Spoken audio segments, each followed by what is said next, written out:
autorizamos hoy una convocatoria de ayudas para la modernización y rehabilitación de los mercados de abasto en Extremadura.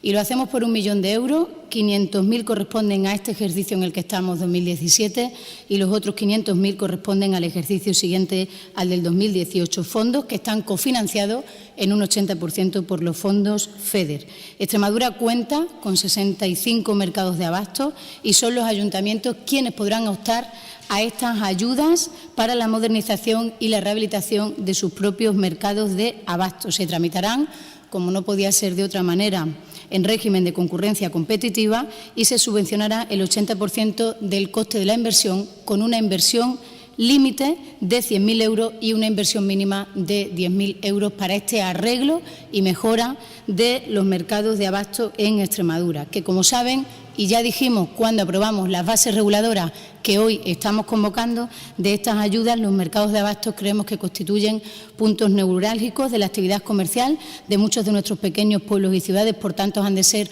objeto de mejora en todo lo que tiene que ver con su imagen, con su accesibilidad y con cuántas condiciones mejoren pues el funcionamiento de estos establecimientos.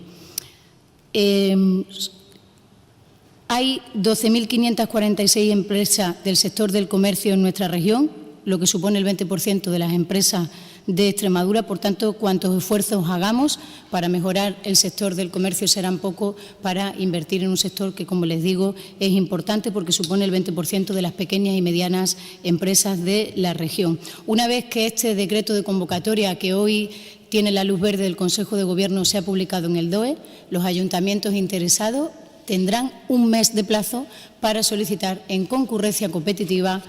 adherirse o solicitar este plan de mejora y rehabilitación de los mercados de abasto que, como les digo, en el 17 cuenta con una financiación de 500.000 euros.